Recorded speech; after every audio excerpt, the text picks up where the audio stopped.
Un temón este que vamos a charlar un poco hoy. Espero que este rato de un par de horas y bueno, y si es un poquito más, esté bueno para todos.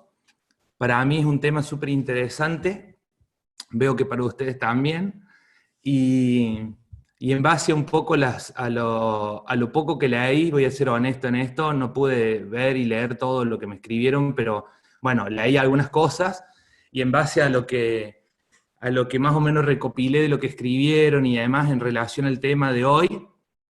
Hola Mari, igualmente. Hola Sil. Bueno, nada, vi como que había dos temas estructuralmente esenciales que a muchos me parece que les hacía un poco de sentido. Por un lado estaba como esta cuestión de la infancia, ¿sí? Del niño, la niña interior que todos llevamos dentro, y qué pasa con eso. Eh, y me pareció interesante, pero también vi que había un buen bloque de preguntas o de gente como muy interesada en cómo esto de algún modo afectaba o no a la pareja o a nuestras relaciones interpersonales, o bueno, no sé, o a no tener pareja, podría ser también. Y los dos temas, si bien tienen un montón de hilos en común, tienen un montón de vínculos en común, o sea que desde ya no tengo el tiempo para ir en profundidad a todo esto, pero sí me interesa tratar de ir lo que más pueda en ambos temas porque me parecen interesantes y realmente me sorprendió eh, gratamente el interés por ambos temas. Fue como muy equilibrado el interés por ambos temas. Entonces voy a tratar de algún modo de hilarlos a los dos, pero inicialmente y a modo introductorio, porque creo que es más lo que de algún modo es más primario, o podríamos decir simbólicamente más la causa, ¿sí? Y después esto de las relaciones y demás sería de algún modo un poco más la consecuencia o el resultado. Así que me parece que vamos a trabajarlo como en dos bloques. Te van a destinar la primera parte, espero que todos estén de acuerdo, un poco más a lo del niño, la niña, las heridas y qué pasa en nosotros a partir de toda esta etapa tan contundente y de la cual a veces recordamos muy poco, que es lo que llamamos la infancia, ¿sí? Y como una segunda parte, hablar un poco más de las relaciones, ¿sí? Y en el medio ir tratando de vincular un tema con el otro para que después se termine derivando en lo otro. Y tengo intención, si el tiempo no se nos va, después de hacer guiar un pequeño protocolo para todos, ¿sí? Para poder ver de qué manera estos vínculos, estos hilos, ¿sí? Inconscientes, por supuesto, se manifiestan en nuestros espejos o en nuestras relaciones sociales. Una de tantas es la pareja, ¿sí? Y bueno, y para que podamos comprender un poquito mejor desde adentro todo esto que vamos a explicar con un tanto de teoría al comienzo. Bueno, antes que nada, si alguien no puede escuchar y demás, que por ahí leo, fíjense, hay un micro o unos auriculares a la izquierda de la pantalla si están en la PC y no sé bien cómo es en el teléfono. Los chicos les pueden explicar eso un poco mejor, no lo tengo muy claro, pero es seguramente la compu de ustedes porque veo que en general todos escuchan bien. Si hay preguntas, vamos a tratar de ver y aclarar las preguntas. No sé si yo voy a poder responder a todos, pero voy a hacer mi mejor esfuerzo. Las vamos a tratar de dejar para el final, porque hay preguntas que se van a responder a lo largo de toda la charla. Y si son preguntas, que sean por favor relacionadas al tema y no nos vayamos a otros temas. Si vemos que hay una seguidilla de preguntas en relación a algo particular, podemos después hacer otra charla más afín al tema en cuestión. Y sí les pido que cuando hagan las preguntas las hagan en mayúscula en el chat, para que resalten así, es más fácil después a mí para simplemente ordenar mejor esto. Bueno, dicho esto, no vamos a perder más tiempo en todo lo demás, así que me gustaría arrancar con el tema de hoy, que es la infancia, insisto, el niño, la niña interior. veo que los presentes en la gran mayoría somos adultos, pero también veo que hay muchos padres, madres, por lo cual desde ya les digo que van a encontrar un montón de sensaciones a lo largo de la charla, posiblemente, y les recomiendo, porque la verdad es que no sirve de nada,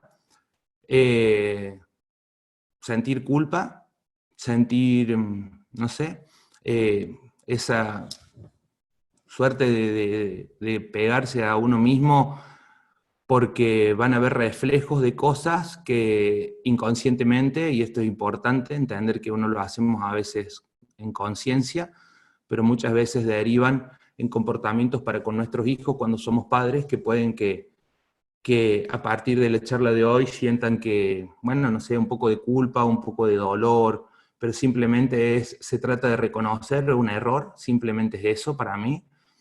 Cuando podemos verlo y reconocerlo como falla, como error, tenemos toda la capacidad de cambiarlo, ¿sí? Voy a tratar de tirar algún tip para si surge algo molesto de esto, que puedan tener alguna herramienta para mirárselo, pero tranquilos con esto, que no hay nada más lindo que abrirse y explorar un poco adentro, que es la invitación de lo que hacemos en estas charlas, sin ningún tipo de juicio ni crítica, ni hacia uno mismo, ni hacia los otros, ni hacia nuestros padres, ni hacia nadie. Es responsabilidad total. De eso va lo que hacemos en Alma Magia, y es simplemente hacernos cargo, enfrentar la vida, buscar recursos y obtener herramientas para poder caminar un poco más ligero, más livianos y más en benevolencia, ¿sí? Con nuestra vida, con los demás. Así que, bueno, bien. Vamos a hablar de la infancia. Al principio les decía que por ahí tenemos pocos recuerdos conscientes de esta etapa, y por lo general los que guardamos, si son pocos, suelen ser menos todavía los que representan o están relacionados a alguna suerte de herida o dolor en nosotros, y tratamos de quedarnos con los buenos recuerdos, esas imágenes, esas fotos que nos llevan a sentir cosas lindas, a imaginar o a tratar de imaginar que todo fue genial. Pero si están acá, entiendo que no todo fue genial, que esto resuena con todos los que estamos presentes, y hablando particularmente de mí, me voy a usar un poco en esto para poder ir un poquito más profundo en algunos ejemplos. Sé que los ejemplos son útiles muchas veces, más que la teoría, entonces, para que podamos cada uno ir conectando con nuestra historia. En relación a la infancia, cuando este niño vive algún tipo de dolor, por lo general por parte de sus padres, o por quien ha sido la persona o las personas, de algún modo, que han estado acompañando la infancia de este niño, resguardando o protegiéndolo, ¿está? A veces puede ser un abuelo, una abuela, un tutor, no sé, una vecina que se ocupa de cuidarlos porque papá y mamá trabajaban mucho, o porque papá no estaba, o porque mamá no estaba, no importa, pero nosotros vamos a tomar eso desde niños como nuestros grandes referentes. Y como referentes que son, voy a usar de ejemplo papá y mamá, pero ya cada uno sabe y va a poder ir orientándose a lo largo de la charla dónde están estos representantes, ¿está? A nivel inconsciente, nosotros vamos a tener estas dos grandes figuras que tienen funciones muy importantes, ambas dos, pero muy diferentes también. No es la misma la función y el rol, ¿sí?, que cumple y cubre el padre, que el rol que cumple y cubre la madre. Pero en términos general voy a hablar de una cosa así como un sentido de nutrición y protección, ¿sí? En los comienzos de eso se trata. El niño, una vez que nace, una vez que viene al mundo, es su primer acto de autonomía, ya comienza a respirar, comienza a alimentarse por sus propios medios, bueno, hace sus heces, su pis y demás, pero siempre necesita de estos padres para ser asistido, ¿está? O sea, dependemos de ellos. O de quien sea, insisto, la persona que se hizo cargo de nosotros en la infancia. Entonces, este niño, esta niña, una vez que viene al mundo, es como que tienen, en términos generales, tenemos como una tendencia a funcionar desde dos grandes lógicas. O hay una lógica de mucho placer, de muchas sensaciones positivas, podríamos decir, que es cuando recibimos amor, cuando nos dan el alimento, estamos ahí completamente protegidos, apañados, nutridos, gorditos, felices, ¿vale? Y tenemos la otra cara de la moneda, que es cuando no sucede esto. Entonces, cuando tenemos hambre, cuando nos cagamos encima, cuando lo que fuera, que ahí resulta una incomodidad, un temor, un frío, o lo que fuera, lo vamos a reclamar desde muy pequeños con el llanto o con el grito, o de alguna manera vamos a llamar la atención de estos adultos, ¿sí? De los cuales dependemos para que nos asistan. Y una vez que somos asistidos, volvemos a la otra cara.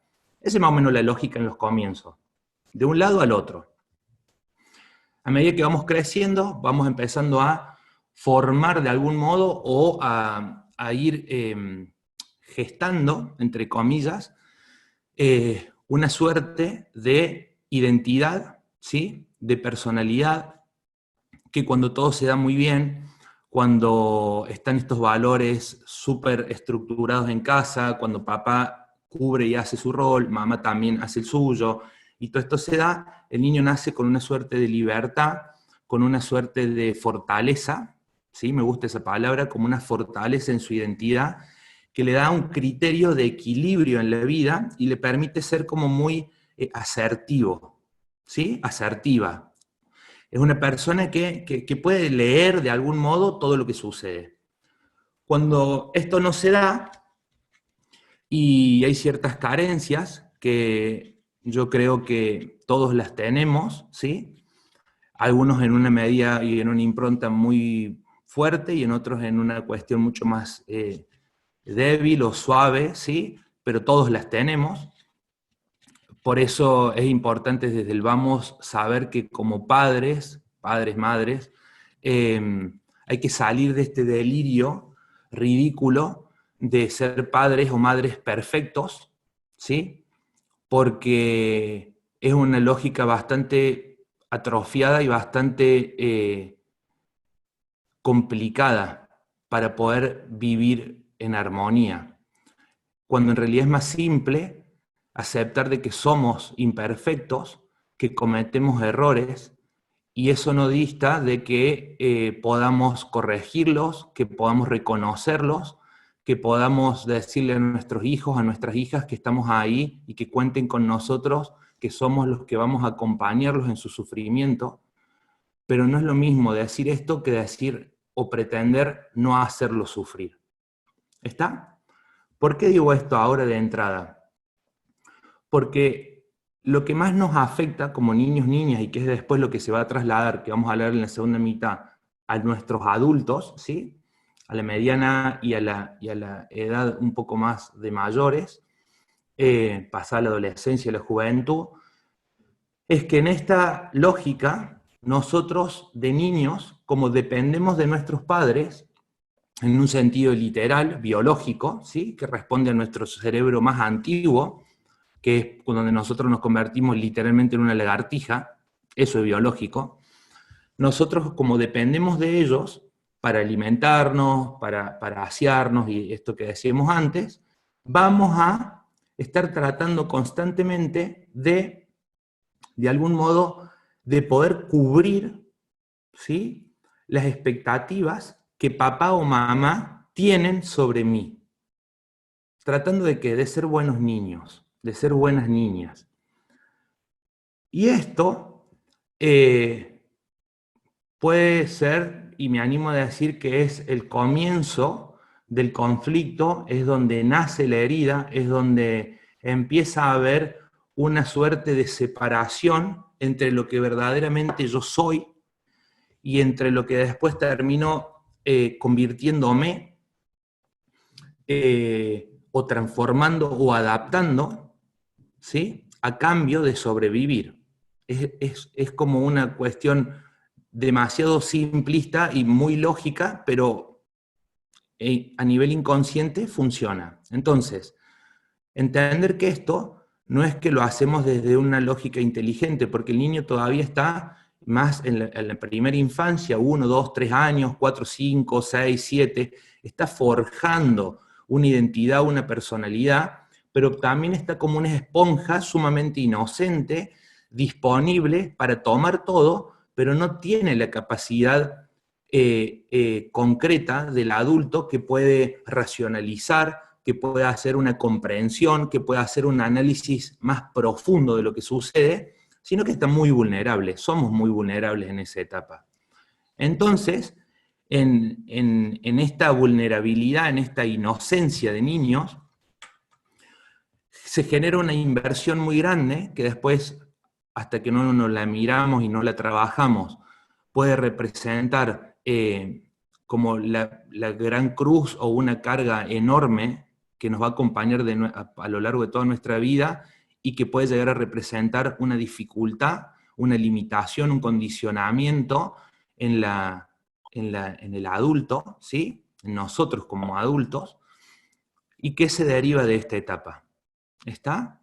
Entonces, este niño, esta niña que viene al mundo y trata de algún modo de poder cubrir, de poder suplir las expectativas de sus padres, empieza a encontrar que cuando hace ciertas cosas es muy celebrado, es como, podríamos decir, felicitado, aprobado por papá, mamá, o por ambos, o por uno de ellos, y cuando no cubre o no cumple estas expectativas, por lo general puede llegar a ser, no sé, retado, castigado, o sentirse que defraudó a estos adultos, porque bueno, no pudo o no supo cumplir con eso.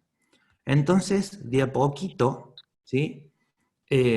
Vamos transformando, vamos convirtiéndonos en una especie de bicho raro que está ahí para tratar de complacer a papá y a mamá.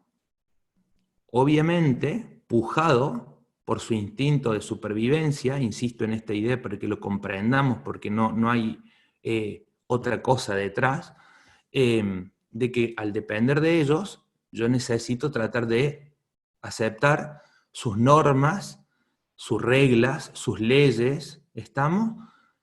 A cambio de poder sobrevivir. Y ahí es donde podemos verdaderamente corroborar lo eficiente que es nuestro instinto biológico inconsciente, ¿vale?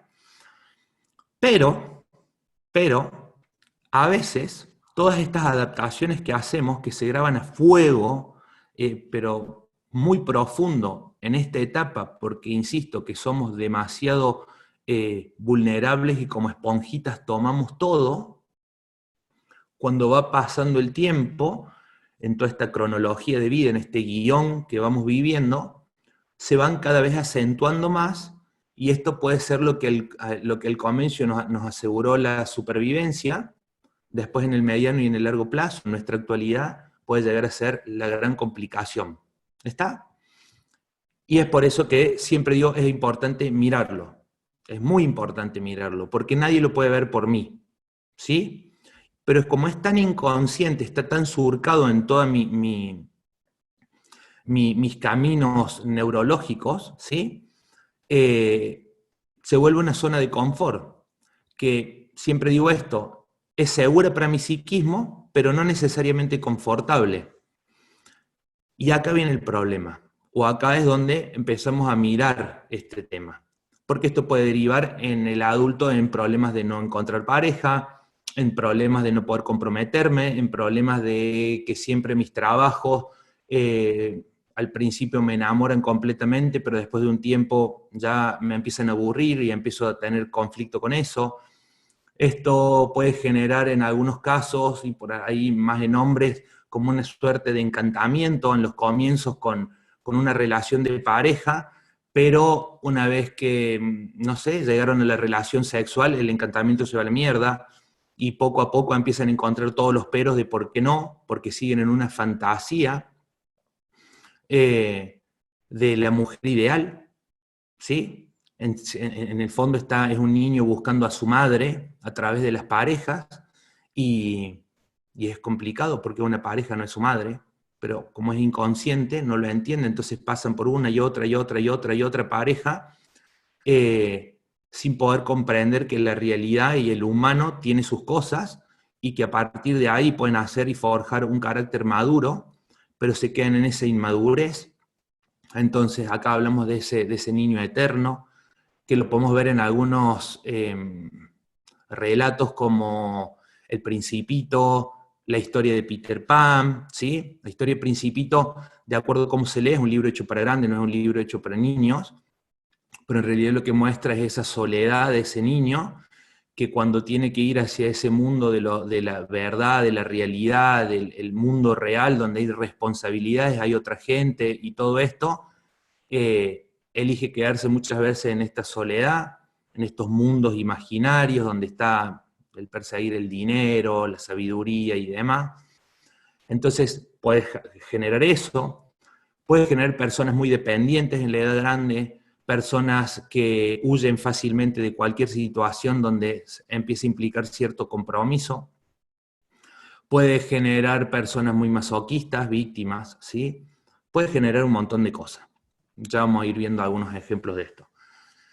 Básicamente todo esto se deriva, ¿sí?, en una personalidad, yo diría, un poco destructiva, ¿sí?, porque no encuentro ahí nada constructivo en quedarme en ese carácter, en ese arquetipo, podríamos decir, porque es algo que se repite en muchísimas personas en todo el mundo, no solo me pasa a mí.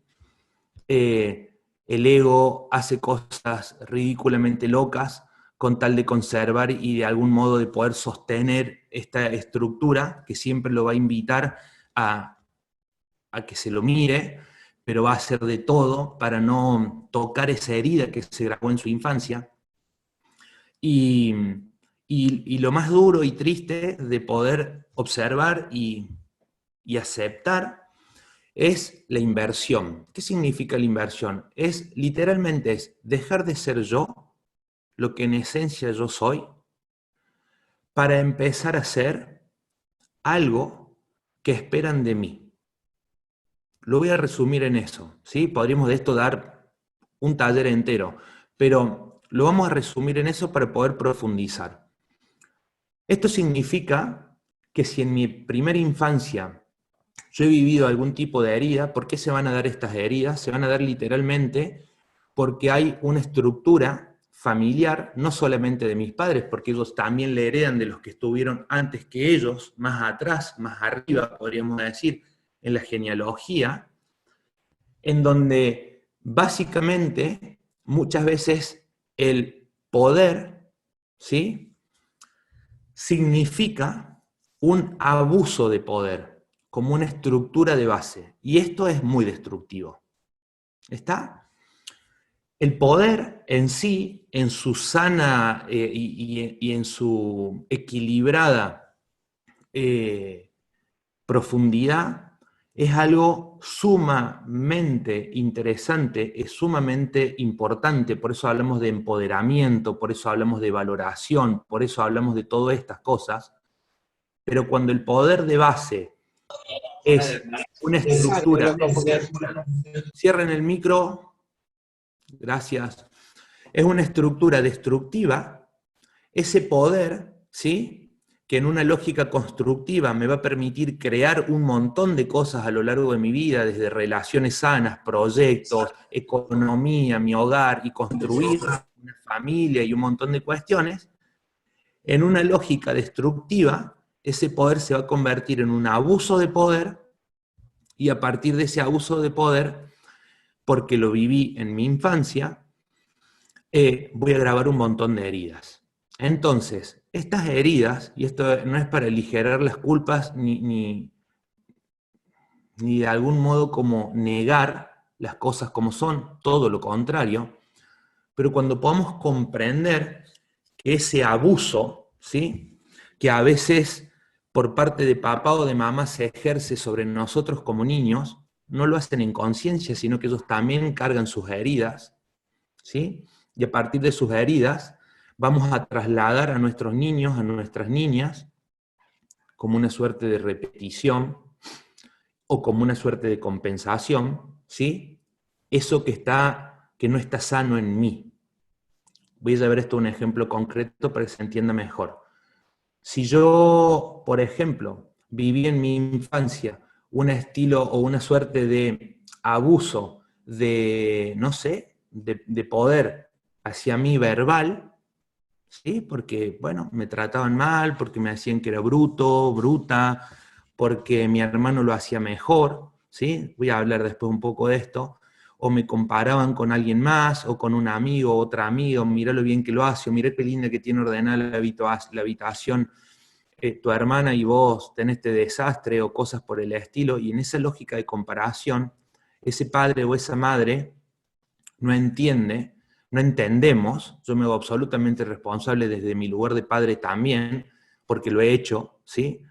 Que nosotros en eso graba, a veces, por ejemplo, podría ser una rabia, una bronca, un cólera, no puedo hacer nada con esto, nadie me comprende, ese niño no me siente incomprendido, no encuentro quien pueda ayudarme a comprender esto que sucede, y me vuelvo un adulto, y cuando estoy en el adulto, y tengo mi hijo o hija, que por lo general, para los padres, lo van a ver muy, si ha sido en relación a su padre, lo van a ver en su hijo varón, por ejemplo, o para las madres en su hija mujer, en donde también influyen profundamente los rangos de hermandad. Si yo fui el primero, con mi primer hijo o hija voy a tener una suerte de algo, y si fui tercero, con mi tercer hijo voy a tener... Entonces me van a despertar cosas, pero más allá de eso, que no es el tema, yo puedo, a partir de esto, que allá no supe, porque nadie pudo cubrir esa necesidad para que yo pudiera descargar la rabia, porque si yo expresaba mi rabia como niño o niña, encima me iban a reprimir,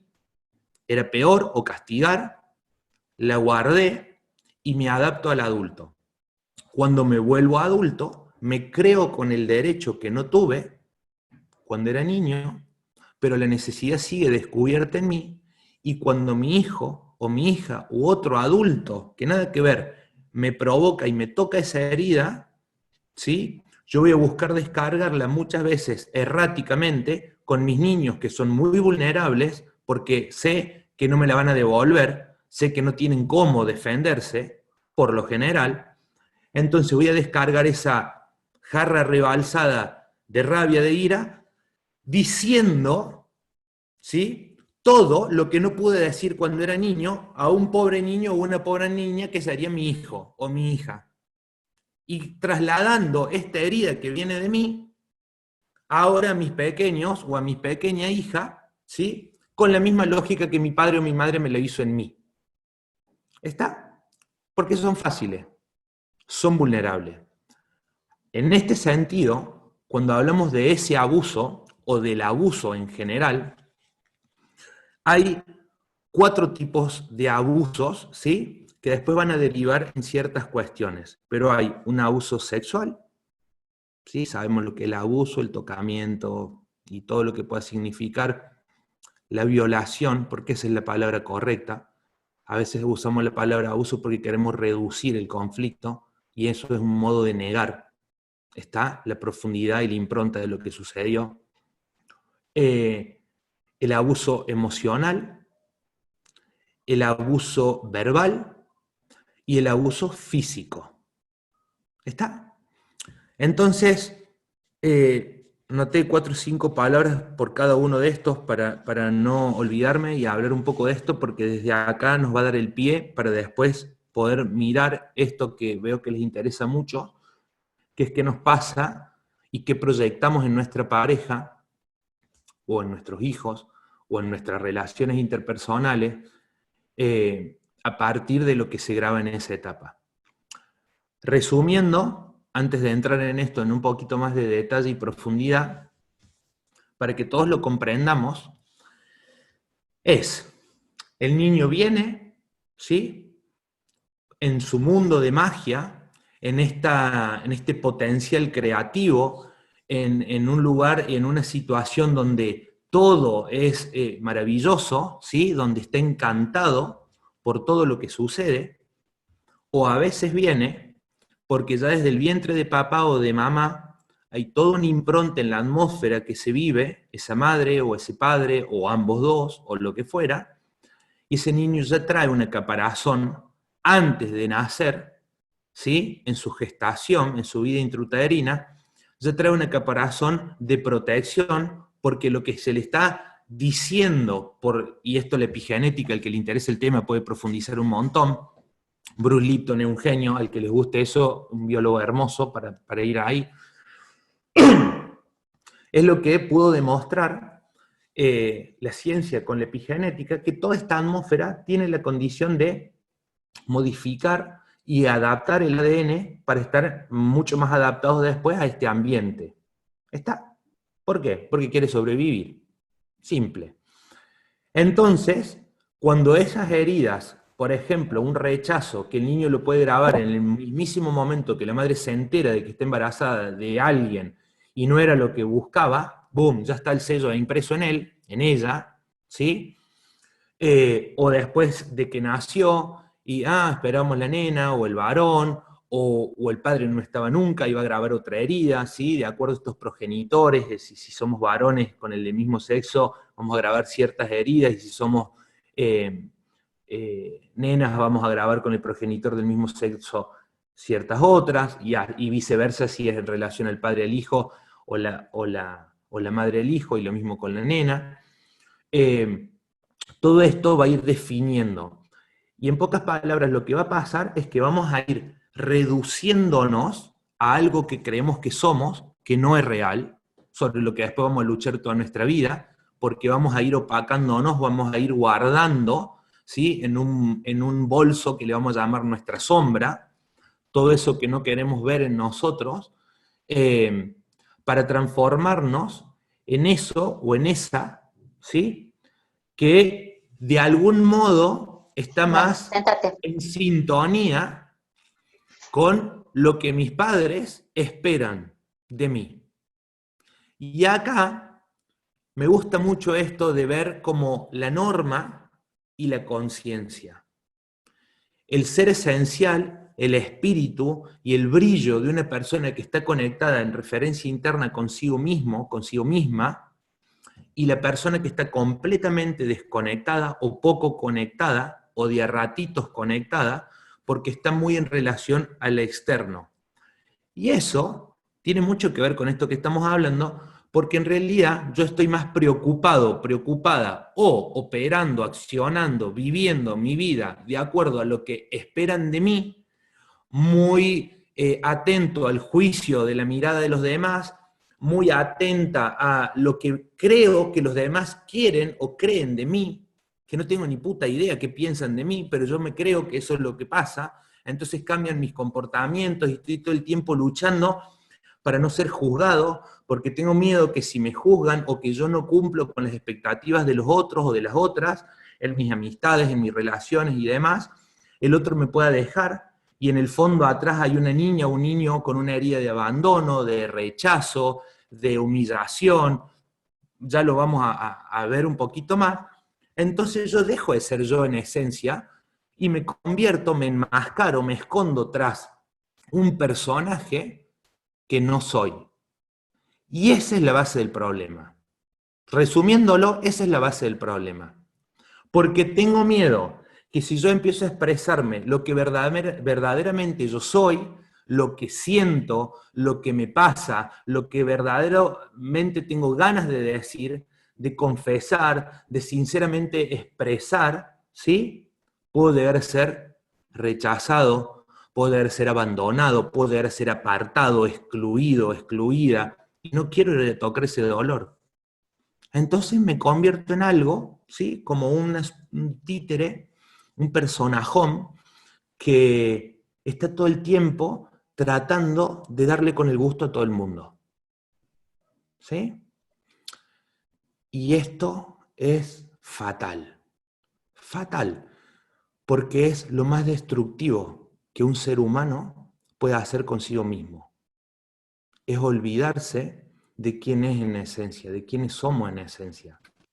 Olvidarnos de lo que es la experiencia de estar vivos o vivas, sintiendo lo que toca sentir, nuestras emociones, nuestras sensaciones, nuestro cuerpo, Entonces cada vez nos alejamos más de una aceptación verdadera sobre lo que somos seres imperfectos, que en algunas cosas somos brillantes y en otras no, pero nos olvidamos incluso hasta de las cosas en las que somos brillantes y pareciera que todo el foco muchas veces se coloca desde ese ego en lo que no suma. Es como el medio vaso vacío, es como estar todo el tiempo obsesionado mirando lo que falta y no pudiendo nunca capitalizar, celebrar y honrar lo que hay, cuando en realidad lo único que hay es esto, este instante, este momento.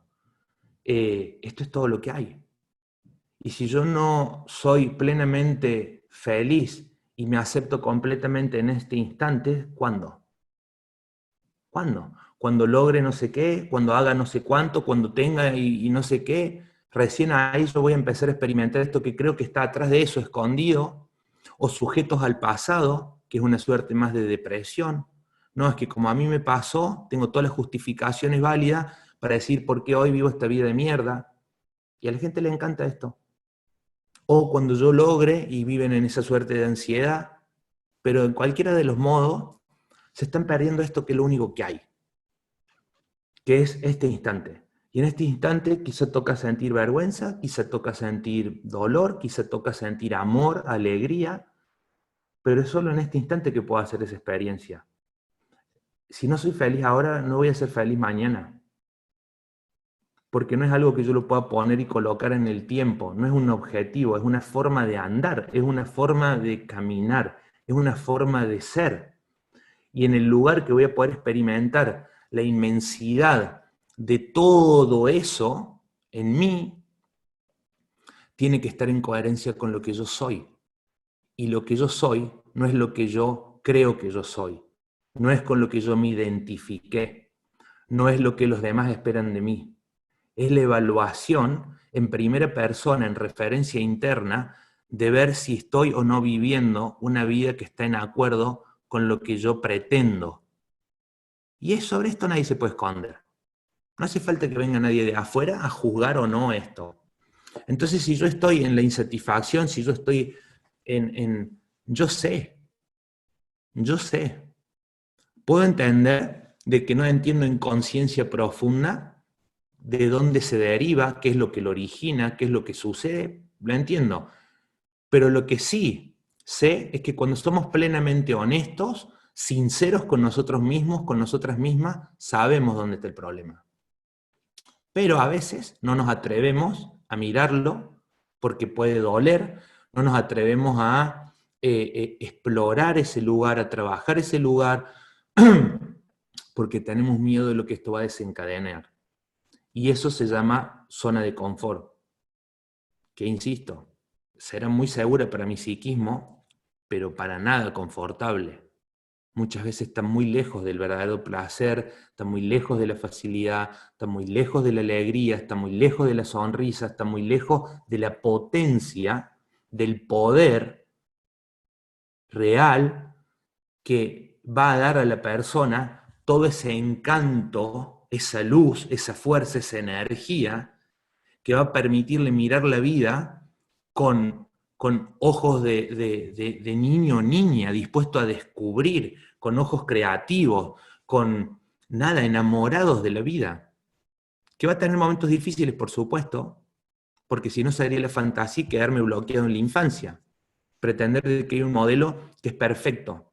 Y eso en realidad es un intento de control, eso es un exceso total y la persona va a sufrir muchísimo atrás de eso, de muchas maneras, biológicamente, físicamente, con muchos síntomas, porque eso está errado, ¿sí? Ahora, si podemos comprender este concepto, nos vamos a poder empezar a dar permiso, que es lo que intento que suceda en esta charla hoy, darnos permiso a mirar, ¿sí?, esa herida que hay en mí. Porque ¿qué es lo que va a suceder?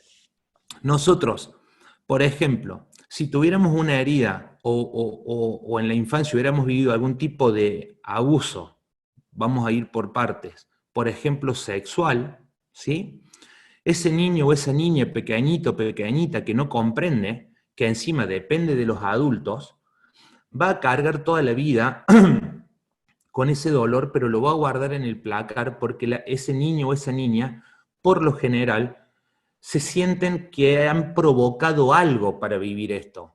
No entienden, no tienen la capacidad para comprenderlo. Entonces, a partir de ahí, ese niño o esa niña, una de las cosas que va a optar por hacer, que es la que más comúnmente encontramos, es callarse. ¿Sí? Y como se calla, cada vez que alguien está abusando de algún modo, ya no necesariamente sexual, sobre él o sobre ella, la persona agacha la cabeza en un modo de sumisión y tolera y banca. Entonces, como que hay dos grandes modelos. O puedo volverme completamente pasivo, o puedo volverme completamente activo. Por lo general, el modelo activo tiende a ser agresión. Yo recibo un abuso y yo agredo. Estoy siempre en una lógica de contraataque, ¿sí? Me dicen algo, no quiero mirarme esto, ¿sí? El ego muy desubicado o poco educado está y reacciona. Siempre está en la reacción y esa es la agresión. Está en el adulto, del niño que viene herido desde allá. Y la otra es el modelo más pasivo, que es la víctima. Es como, bueno, es así, no puedo hacer nada. ¿Qué voy a hacer si mira lo que me hacen, mira lo que dicen, mira lo que pasa? Como si no tuviera ningún tipo de fuerza o poder sobre su propia vida. ¿Está? Esta es una de las cosas que sucede. Sobre estos dos patrones, ¿sí? Hay algunos autores, y en la psicología se ve como 5 grandes heridas, ¿sí? Y cada una de estas heridas va de algún modo a manifestarse en una personalidad o en una máscara. Por ejemplo, una persona que vive el abandono, ¿está? Lo que va a hacer es refugiarse en una máscara de dependiente. Entonces son personas sumamente dependientes. Una persona que vive una herida de rechazo va a esconderse, ocultarse tras una máscara de una persona huidiza. ¿Sí? Una persona que vive humillación se va a esconder tras una máscara que es el masoquismo. ¿Está? Que se identifica con esa herida. Una persona, por ejemplo, que vive una herida de traición, se va a volver controladora. Y una persona que vive una herida de injusticia, como las 5 principales, si bien yo me quedo con estas 3 primeras, que es el abandono, el rechazo y la humillación, pero las 5 son muy potentes y hay más, va a generar una persona rígida. Y esto va a complicar las cosas. Porque la persona que vivió el abandono, a lo largo de toda su vida va a proyectar a partir de esa herida toda su estructura, la que forjó cuando era niño o no era niña, atrás de ese abandono. ¿Cómo lo va a manifestar? En la dependencia total. Y esto puede desencadenar 3 formas, 3 modelos, por decir, de operar en la vida. Opción 1, hago de todo, pero están en una lógica a veces de seducción total, son capaces de hacer cualquier cosa con tal de que no los abandonen. ¿Sí? Y ahí es donde está la máscara de la dependencia. 2, tienden a abandonarlo todo, sus proyectos, sus vínculos, sus relaciones, sus parejas, cualquier cosa que muchas veces es muy importante para ellos, tienden fácilmente a abandonar. ¿Está? Y 3, están siempre proyectando desde esa resonancia interior personas que le van a invitar a mirarse ese tema como buenos espejos que constantemente lo abandonan. Y acá de vuelta, la persona se coloca en estos dos lugares. O es pasivo, y es todo el mundo me deja, siempre me pasa lo mismo, todos los hombres que encuentro, no sé qué, ¿vale? O el agresivo, que tiende como a justificar atrás de su agresión que el otro no lo dejó, que la otra no lo dejó, y él tiene todas las razones para explicar que él lo dejó, la dejó a la otra. Pero en el fondo, sigue estando en esa dependencia. Y por lo general, el problema más grande es que esto se vuelve una mochila en el caminar, en el andar, y en vez de andar ligeritos y livianos, ¿sí? Estamos caminando retorcidos, arrastrándonos y viviendo una vida de mierda. No hay otra palabra. En el rechazo igual, la misma lógica. y hay que ver atrás de qué patrón se va a colocar la persona. Entonces, una persona que ha grabado en ella un rechazo, ¿sí? O que ha vivido el rechazo, que muchas veces esta herida va a generar personas que en esa máscara de huir les va a costar mucho comprometerse, ¿sí?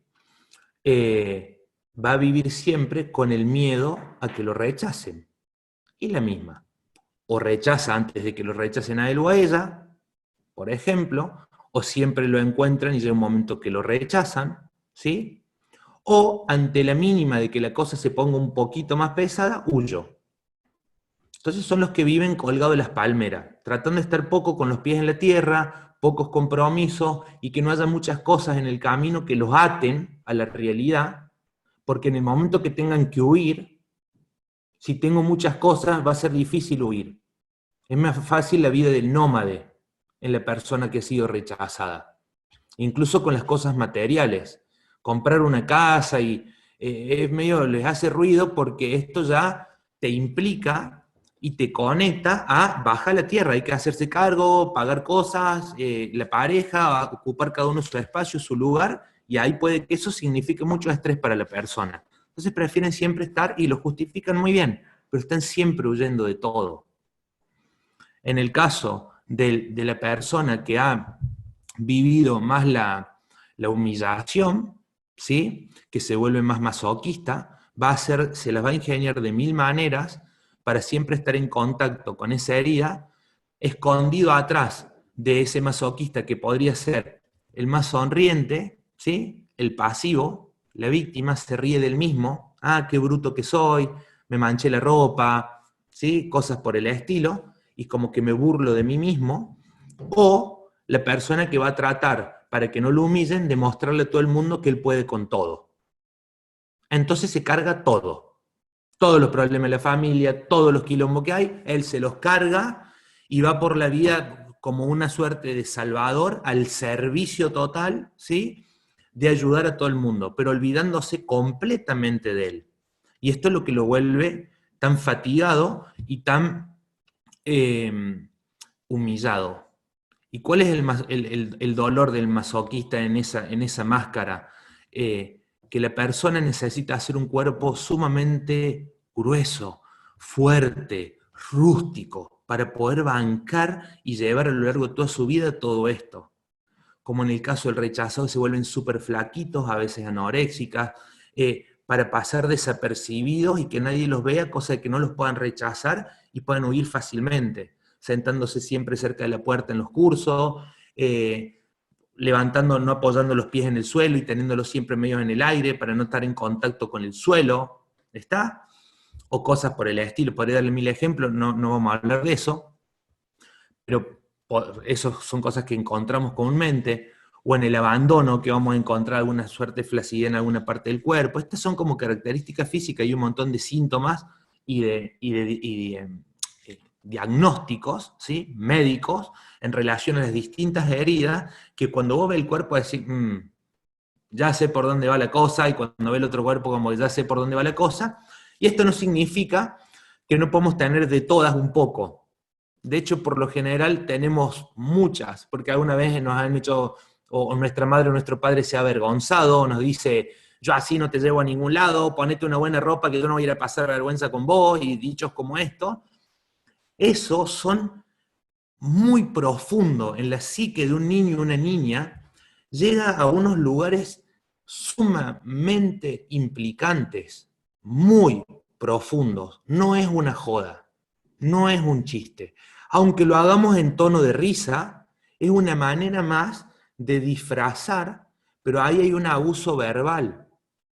Eso lo pueden vivir con el bullying en un cole, en la escuela o en el jardín, lo pueden vivir en su hogar, pero no importa dónde se viva ni cómo se viva, eso crea en la persona un dolor tremendo y muy difícil de cicatrizar hasta que después terapéuticamente no se ocupa de eso. Es un problema. ¿Está? Entonces, cuando hablamos, por ejemplo, del abuso físico, ¿está? Atrás del abuso físico ya estamos hablando de cuando nos daban el cintazo, nos daban el cagadón, nos tiraban el pelo, que podía parecería como si fuese un poco más leve. Eso se tolera, ¿sí? Ya el cintazo está mal y la cachetada está muy mal. O no sé, depende de cada uno con qué vara lo mira. Bueno, son todos igual de mal. Son todos maltratos físicos, ¿sí? Y este maltrato físico es la repetición del patrón heredado. Para que se desencadene un maltrato físico sobre la cría, sobre los niños, es porque lo hemos visto en la familia a ese modo.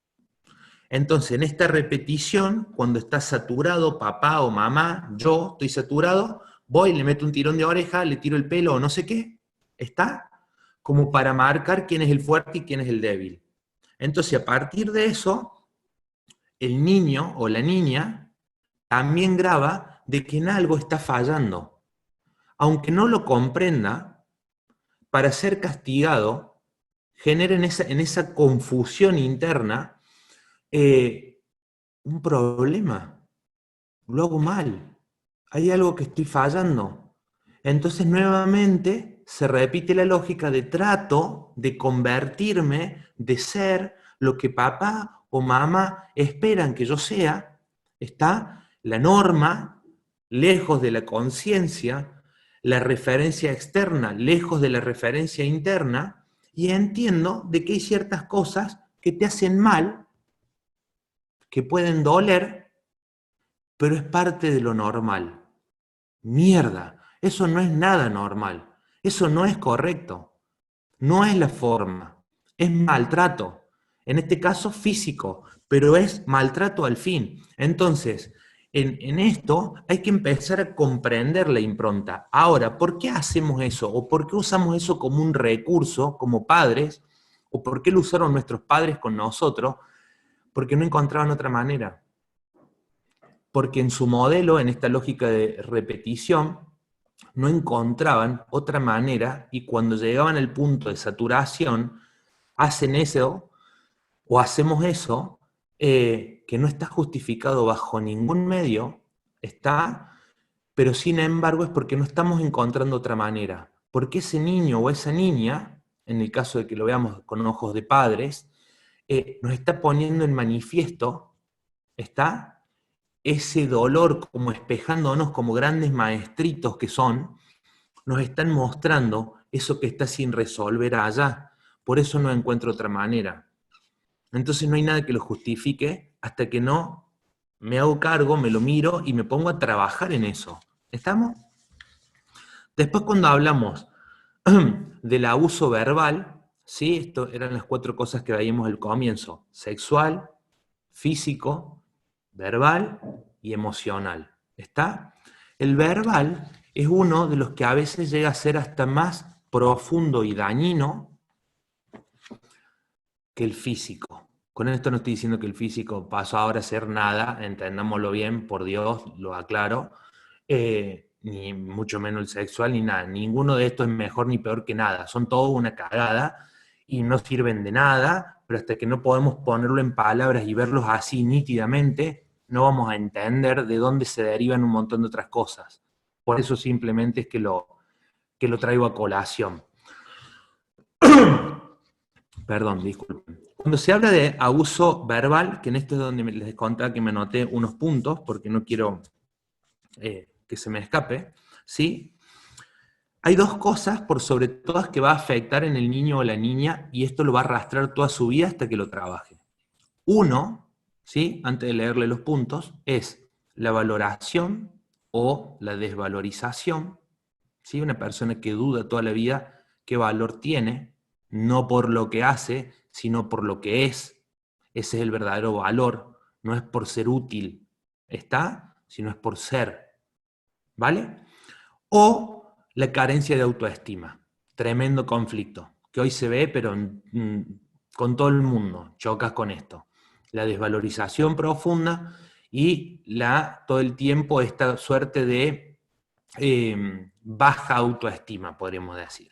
Bueno, Estas cosas, ¿sí?, que son donde más se graba este abuso verbal, una persona que, imaginen lo que significa, empieza a percibir que no vale nada y su estima por el piso. Es difícil vivir y hacerse valer y poder crear y construir una vida dichosa con estas dos cositas de base. Se pueden dar de 7 formas distintas, ¿sí? Esto al menos como yo lo veo. Hay gente que dice que hay muchas maneras, pero yo resumiéndolo, que me gusta siempre resumir las cosas, está la hostilidad que se disfraza de broma, ¿sí? Lo hacemos graciosamente, pero el bullying está implícitamente atrás, ¿sí? El silencio como una manera de castigo, que es una forma de ignorar, hay que verlo, siempre hablando de padres a hijos o de nosotros como hijos en relación a nuestros padres. Después está rebajar, culpar, acusar, criticar, son formas de denigrar, de reducir, de minimizar a ese niño o a esa niña. Lo haces mal, ¿qué hiciste? Mira esto, mira aquello, son un desastre. Bueno, imaginen, ya vamos a ir viendo esto. Ridiculizar, está todo el tiempo dando órdenes y constantemente diciendo que vos tenés la razón, y ahí nace la norma que les decía antes, y el otro no tiene la capacidad de razonar y de resolver por sí mismo, está de acuerdo a lo que el niño o la niña vea, porque lo hacemos con esta, insisto, con esta lógica de minimizarlo, minimizarla, está como no sos lo suficiente, ¿vale? Atacar la confianza, amenazar o insultar, está todo el tiempo en la lógica de amenaza. Muchas veces las mamás no se dan cuenta, pero esto se les cae de la boca fácilmente. Los papás también, pero a veces las mamás usan a los papás, ya vas a ver cuando venga, o no sé qué, o no sé cuánto, entonces te voy a quitar. Entonces está como esa pena y está siempre bajo amenaza el niño o la niña. Y por último, las explosiones que decía antes de rabia o cólera, que me exploto, me saco y digo cosas que a veces no son las que quiero verdaderamente decir, pero en realidad el que está hablando ahí es el niño herido o mi niño herido que está expresando toda esta porquería en sus propios niños o hijos o hijas, ¿sí? Por lo vulnerable que son. Entonces, ¿cómo poder hacer lo que no pude hacer cuando fui niño para con mis padres? Bien. Y por último, el abuso emocional. El abuso emocional se da más cuando, imaginen esto, mi papá y mi mamá están en guerra, se llevan para la mierda, o papá toma de más, o papá viene muy agotado de su trabajo, no sé, pero están en guerra. Se nota esto, se nota por la forma en la que se tratan, o por la forma en la que no se tratan, porque estamos en la mesa y uno está con la cabeza abajo, o el otro está siempre en una lógica de exigencia, hay poca empatía entre ellos, y el niño está ahí, y uno de estos adultos, el más débil por lo general, usa al hijo como el basurero para compartir todo lo que el padre o la madre le hace. ¿Está? De acuerdo al caso. Y el niño, que no entiende, tiende como a ir generando, gestando gradualmente como un volumen que vamos subiendo poco a poco al cabo del tiempo, una cierta simpatía, una cierta fusión, una cierta, no sé, fuerza hacia el débil y empieza a ver al otro como el fuerte y como el agresivo, como el peligroso. Pero ¿de qué sirve esta información para un niño? Estar en medio de la guerra de estos adultos, ¿de qué sirve? Verdaderamente de nada. De nada.